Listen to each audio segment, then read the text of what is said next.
우크라이나 사태로 넘어가 보겠습니다. 젤렌스키 우크라이나 대통령이 조 바이든 대통령한테 제발 좀 우크라이나 방문을 좀 해달라라고 여러 차례 요청을 했음에도 불구하고 바이든이 계속해서 그것을 무시하고 있다라는 지적이 지금 나오고 있고요. 대신에 지금 바이든 대통령은 푸틴 러시아 대통령과 원칙적으로 회담을 수락했다라는 발표가 어제 나왔었습니다. 어제 늦게 이제 이런 발표가 나왔었는데 일단 이 얘기부터 먼저 해보겠습니다. 얘기해야 될 게 좀 몇 개 더 있긴 한데요. 이번 발표는 블로디미르 젤렌스키 우크라이나 대통령의 면담 초청을 완전히 무시한 지 일주일 만에 바이든이 푸틴을 만나겠다라는 발표가 나온 것이다 라고 브라이트바트에서는 지적을 했습니다.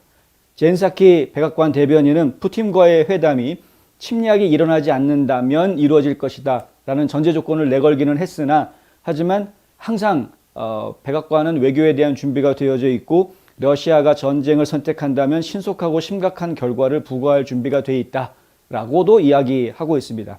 현재 러시아는 곧 우크라이나에 대한 전면적인 공격을 위한 준비를 계속하고 있는 것으로 보인다라는 것이 백악관의 공식적인 입장입니다. 이런 조만간에 러시아가 우크라이나를 침공할 것이다라는 입장은 백악관이 처음부터 계속해서 그렇게 가져왔던 것이죠. 다른 문제에 대해서는 잘 모르겠습니다만 적어도 이 우크라이나 특히 러시아와 관련되어져 있는 문제에 대해서만큼은 이 바이든 대통령의 주관이 굉장히 뚜렷합니다. 어떤 주관이냐면 이건 내가 나서야 돼. 나는 러시아를 알아. 라는 주관이 있어 보입니다. 제대로 알고 있는지는 솔직히 모르겠습니다. 그런데 예, 잘 알고 있는지는 모르겠습니다만은 적어도 바이든의 행동을 보면 내가 러시아만큼은 잘 알고 있어. 러시아는 내가 직접 상대할 거야. 이놈들. 막 이런 자세를 가지고 움직이는 그런 모습을 저희가 보고 있기는 합니다. 지금 브라이트바트에서 지적했던 것처럼 우려되는 부분이 뭐냐면 젤렌스키가 왜 우크라이나로 와서 젤렌스키 대통령이 바이든 대통령을 왜 우크라이나로 초대를 하려고 애를 썼느냐 하는 그 부분인 것이죠. 근데 이 부분을 저희가 좀 생각을 해야 되는 이유가 무엇이냐. 결국에는 우크라이나 대통령 입장에서는 지금 현재 전쟁의 위기가 있는 상황이 아니다라는 걸 어필하고 싶은 것이 아니냐라는 것이 지금 이제 브라이트바트도 그렇고 저희가 보아도 비슷한 분석을 하고 있는 것인데요. 러시아가 우크라이나를 직접 침공해 오려고 하는 것이 아니다. 지금 뭐 작전들은 여러 가지가 벌어지고 있죠. 그러니까 우크라이나 반군들을 동원을 해가지고 뭐 폭격을 한다거나 여러 가지 작은 일들이 벌어지고는 있기는 합니다만, 그리고 러시아 정규군이 사이버 군대가 동원이 돼서 지금 우크라이나 지역의 정부라든가 정부기관이나 아니면 이제 은행들의 서버를 지금 사이버 공격, 디도스 공격 같은 것들을 하고 있는 이런 모습들은 보고는 있습니다만은 군부대를 동원해가지고 전면전을 벌일 조짐은 아니다라는 이야기를 지금 계속 하고 싶은 겁니다. 젤렌스키 대통령은 계속해서 그 이야기를 지금 미국뿐만이 아니라 여러 나라에 지금 해왔었고요. 그래서 사실 서방 국가의 나토 회원국에 있는 다른 국가들, 뭐 독일, 헝가리, 영국, 프랑스 뭐 전부 다 젤렌스키 대통령의 이런 의견 때문에 실제로 키예프를 방문을 하겠다라고 약속을 해주고, 그리고 또 러시아도 방문을 하고, 그러니까 모스크바도 방문하고 키예프도 방문하고 하는 정상들이 계속해서 나오는 이유가 이제 그런 것 때문이죠. 그러니까 실제로 지금 전면전이 벌어질 수 있는 상황이 아니다. 그런데 전면전이 벌어질 거라고 자꾸 이야기를 하고 있으니까 바이든이, 그러니까 직접 와서 한번 보아라. 보면 얘기가 달라질 수 있다라고 설득을 하려고 했던 것이었다. 그렇게 지금 브라이트바트에서는 분석을 하고 있는 것이고요. 제가 보아도 그 분석이 좀 허황된 분석은 아닌 것 같습니다. 지금 나름대로는 일리는 있는 것 같다라고 생각이 들고요. 그런데 바이든은 그걸 무시하죠. 내가 러시아를 더 잘한다. 뭐 이런 자신감이 있어 보이는 겁니다, 지금. 또 왜 그런 자신감을 가지고 있는지 저희는 모릅니다. 그런데 하여튼 내가 러시아를 더 잘 알고 있어 라는 자신감이 좀 내비치고 있습니다. 그래서 결국은 젤렌스키 대통령의 초청에 대해서 그냥 계속 무시하는 그런 상태였었고요. 그리고 계속해서 푸틴하고 직접 대화하려고 했었죠. 이미 2번의 대화가 있었습니다. 그런데 2번 다 대화가 실패하지 않았습니까? 왜? 자기 할 얘기만 하고 끝나기 때문에 상대방 얘기를 들어주지를 않으려고 하는 거죠. 푸틴도 마찬가지고 바이든도 마찬가지고 서로 앉아가지고 자기 얘기만 하려고 하니까 대화가 안 된 건 당연한 것인데, 그리고 사전에 이 실무자들이 어떤 그 교감을 가진다거나 무엇인가 그 공동으로 발표할 수 있는 합의 내용 같은 것들이 만들어지지 않은 상태에서 그냥 무작정 자기네들끼리 만나서 해결을 짓는다라는 것 자체가 일단은 무리인 사람들이고요. 둘 다 그게 무리인 사람들입니다. 그 정도의 디테일을 가지고 있는 사람들이 아니기 때문에. 그런데 이제 그런 방식은 사실 트럼프 대통령 같은 특이한 사람들이 할 수 있는 방식인 거죠.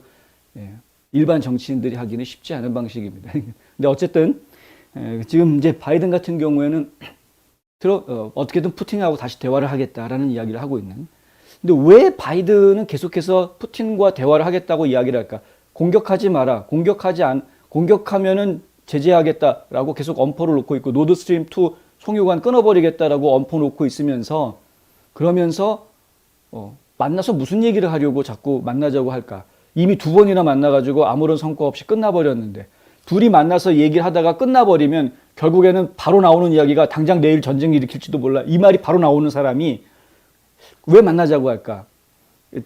지난번에도 여러 차례 말씀드렸지만은 차라리 마크롱이나 뭐 슐츠나 이런 사람들이 가가지고 거기 직접 푸틴하고 이야기를 하는 것이 오히려 더 새로운 그 전략적인 국제 간의 회담을 시작하는데 좋은 출발점이 되어줄 수 있는 것 아닌가. 바이든 입장에서는 오히려 그냥 조용히 뒤에서 뒷짐지고 지켜보거나 아니면은 나토 동맹국들이 좀 더 좋은 입지에서 활동할 수 있도록 힘을 실어주는 것이 오히려 더 좋은 입장이 되는 것, 그래야 그런 역할을 맡아야 되는 것 아닌가라는 아쉬움들이 이제 저희가 보이는 것이죠. 근데 그런 상황에서 어쨌든 바이든은 푸틴과 직접 대화하겠다라고 발표를 했고요. 합의를 했다라고 발표를 했는데, 그런데 웃기는 거는 그 드미트리 페스코프라고 푸틴의 지금 크렘린궁의 대변인을 하고 있는 페스코프는 뭐라고 얘기했느냐? 세르게이 라브로프 러시아 외무장관이 이번 주에 미국 측 상대인 안토니 블링컨 국무장관과 만날 가능성이 높은 것으로 알고 있다. 이렇게만 얘기하는 겁니다. 그러니까 미국과 러시아 간의 정상회담이 있을 거라는 것에 대해서는 본인은 확인을 안 해주는. 그러면서도 이제 한 가지 옆으로 슬쩍 흘리는 이야기는 뭐냐면 뭐 직접 접촉이나 전화 통화 이런 거야 뭐 사실 언제든 가능한 것 아니냐, 결정만 된다면 할 수 있는 거기는 하다라고 또 말을 흐려놓기는 합니다.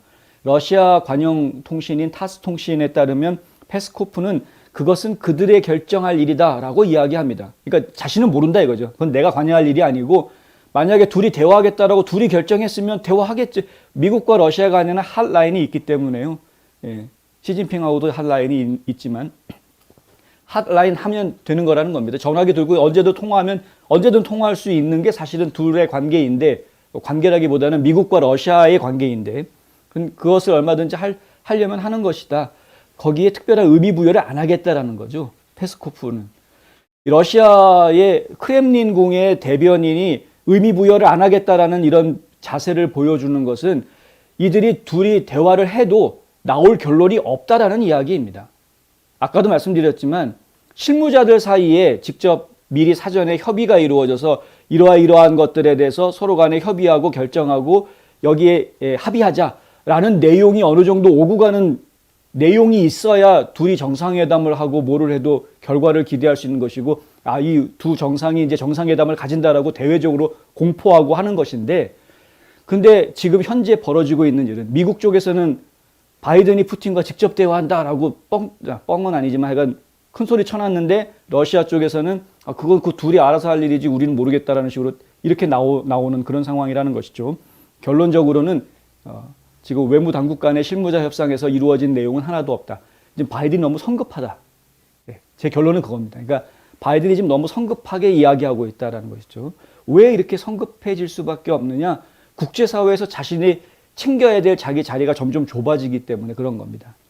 나토에 대해서 미국이 가지고 있는 영향력이 점차 줄어들기 때문에 그런 것이죠. 지금 러시아와 우크라이나 사이의 관계를 놓고 이야기를 할 때 지금 우크라이나 입장에서는 미국은 오히려 방해꾼처럼 보이고, 나토 리더로 있는 차라리 프랑스나 독일 사람들, 이 지도자들한테 더 기대해야 되고 더 졸라야 되는 거 아닌가라는 생각을 할 수밖에 없는 애매한 상황들이 자꾸 벌어지고 있는 이런 상황이 되고 있기 때문에 결국은 이제 바이든 입장에서는 우크라이나 사태를 놓고 본인의 입지가 점점 국제사회에서 본인의 입지가 점점 좁혀지는 것에 대한 조바심을 내는 것이 아닌가. 그리고 뭔가 본인이 의도했던 대로 되지 않는 것을 또한 반증하는 것이기도 합니다. 지금 어떤 분들은 저희 뉴스앤포스트에 댓글 달아주신 것 중에 저희가 보도한 내용에 대해서 지적해 주시는 분이 계셨는데 감사합니다. 일단은 바이든이 어떻게 해서든 전쟁이 일어날 것이다 라고 미리 얘기하는 것조차도 결국은 따지고 보면은 푸틴이 함부로 경고망동하지 못하게 미리 선수로 이렇게 막는, 수요일 날 전쟁 벌어질 거다라고 이야기하면 푸틴 입장에서는 그 수요일 날 진짜 전쟁을 일으키기가 지금 뻘쭘해지지 않겠습니까? 예를 들면. 그러니까 그러한 그 고도의 정치적인 수가 될 수도 있는 것 아니냐. 바이든 입장에서는 지금 최선을 다하는 모습인 것 같은데 왜 바이든 잘못한다고 이야기를 하느냐. 이런 지적의 글을 써주신 분이 계셨는데 공감하고요. 무슨 말씀인지 충분히 알고 있습니다. 근데 저희가 말씀드리려고 하는 부분이 뭐냐면 왜 그런 사태가 벌어졌었느냐를 생각해 보자 이거죠. 결국에는 첩보전에서 밀렸기 때문이다. 러시아에서 흘리고 있는 정보가 진짜 첩보인지 아니면 흘러나온 가짜 첩보인지를 지금 영국이나 미국의 정보 당국에서 제대로 파악을 못하고 있는 게 현재 현실이 아니냐라는 이야기입니다.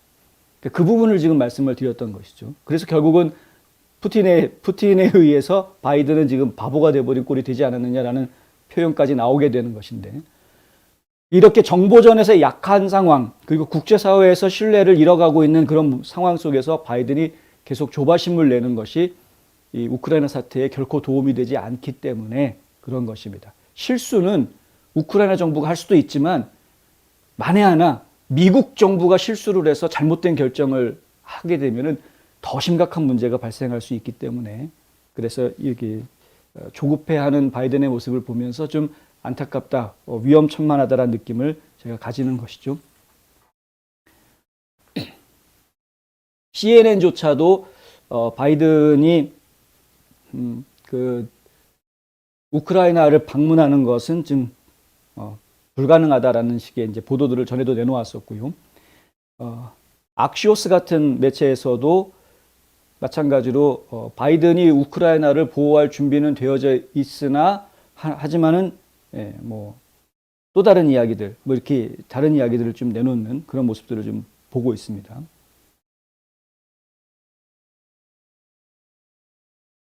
근데 웃기는 거는 예전에 이제 젤렌스키 대통령이랑 조 바이든 대통령이랑 둘이 만난 적이 있었죠. 백악관으로 불러드리지 않습니까?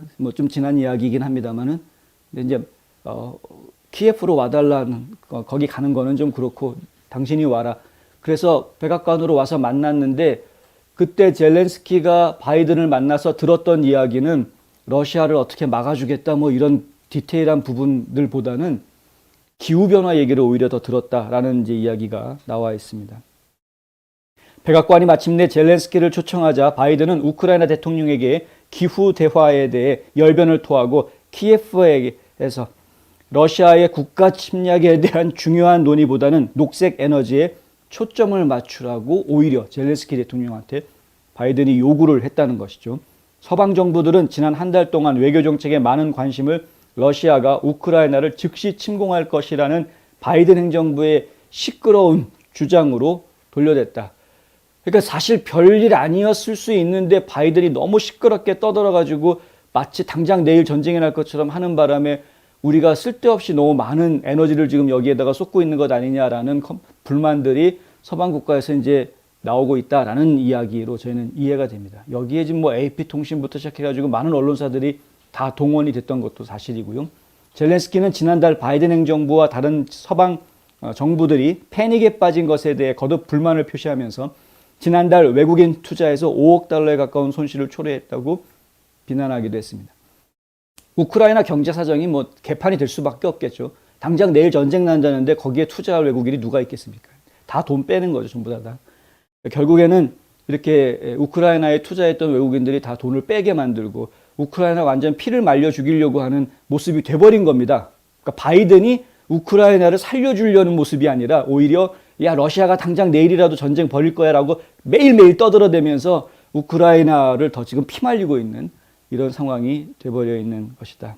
젤렌스키 대통령은 지난주 토요일 뮌헨에서 열린 연설에서 서방 국가들을 비난하면서 특히 앙겔라 메르켈 전 독일 총리, 메르켈 독일 총리를 상대로 이기주의, 지나친 자신감, 무책임, 무관심한 사람이라고 표현하기도 했습니다. 젤렌스키는 3년 전 앙겔라 메르켈 총리가 누가 세계 질서에 잔해를 주울 것인가, 우리 모두 함께라고 이야기하면서 관중들의 기립박수를 받은 적이 있었는데, 그러나 불행하게도 집단적인 박수는 집단 행동으로 자라나지 못했다. 그리고 지금 세계가 거대한 전쟁의 위협에 대해 이야기하고 있을 때 의문이 생긴다. 과연 주워 담을 남은 것이 있기는 한 거냐? 이렇게 연설했습니다. 젤렌스키가 한 이야기입니다. 그러니까 지금 우리 다 피말라 죽겠다 이거죠. 다 우크라이나 국민들 다 말라 죽게 생겼다. 니들이 아무리 얘기해봤자 지금 남아있는 게 없을 것 같다. 이제는 더 이상. 젤렌스키는 러시아의 우크라이나 침공이 제2차 세계대전보다 더 오래 지속됐다고도 이야기했습니다. 그러니까 우크라이나와 러시아와의 관계는 세계대전의 그 역사를 뛰어넘어서 굉장히 오랫동안 많은 관계를 가져왔던 것이었기 때문에, 어제 오늘의 이야기가 아니기 때문에 깊은 역사 속에서 있는 일이기 때문에 보통 서방 국가에서 이야기하는 국가 대 국가 개념으로 이해하는 것하고는 좀 다른 각도의 이해가 좀 필요한 부분이었다라는 이야기인데요. 이 부분 잠시 뒤에 다시 한번 설명을 드리도록 하겠고요. 하여튼 젤렌스키 대통령 입장에서는 지금 미국도 그렇고 서방 국가들도 그렇고 지금 사실은 자기네들이 느끼는 것보다는 훨씬 적은 위험을 자기네들은 지금 느끼고 있는 상황인데, 지나치게 외부에서 소리를 크게 키워내면서 오히려 지금 우크라이나는 더 힘들어지게 된 상황이 되어져 있는 것에 대해서 국제사회에 지금 불만을 토로하고 있는 그런 상태이다. 그 사이에 바이든은 푸틴과 대화할 거다라고 소리를 쳤으나, 하지만 러시아 쪽에서는 야, 그건 니들 둘이 알아서 하는 건 우리는 모르는 거다라고 러시아 당국자들은 오히려 한 발 빼는. 하지만 이번 주에 외무장관 회담은 열릴 것으로 그렇게 알려져 있습니다. 그 외무장관 회담에서 모종의 어떤 합의점이 만들어져서 러시아와 미국 간의 정상회담이 열리고 또 어떠한 그 협의 내용이 발표가 될지, 이건 저희가 좀 지켜봐야 될 문제이고요. 바이든이 지금까지 정말 우크라이나를 도와주려는 입장이었다고 한다면 왜 아직까지 해결 못했을까? 왜 젤렌스키를 불러서 러시아 얘기를 안 하고 쓸데없이 기후변화 얘기를 한참 퍼부었을까? 이런 것들은 저희가 좀 깊이 생각을 해봐야 될 부분인 것 같다. 이게 사실은 이제 우리가 잘 알고 계시겠지만은 헌터 바이든과 관련되어져 있는 여러 가지 상황들하고도 연결되기 때문에 신경을 쓸 수밖에 없는 것이죠. 바이든 입장에서는 어지간한 그 예민하지 않은 국민들은 눈치채지 못하는 그런 상황 속에서 자기 아들의 치부를 좀 덮을 수 있는 그런 상황들을 지금 계속 함께 고민하고 있는 거겠죠. 그러니까 자기 자신의 가족사 문제하고 이 국제사회에서 국가 간에 해야 될 일하고 좀 뒤엉켜가지고 지금 복잡하게 머리가 돌아가고 있는 이런 상황이 아니냐. 이 사람이 그런 사람이 아니냐. 이제 이렇게 저희가 얘기를 해드리고 있는 겁니다. 하여간, 이 상황은 계속 진행되고 있으니까 저희가 새로운 소식이 나오면 계속 팔로우업 해드리겠습니다.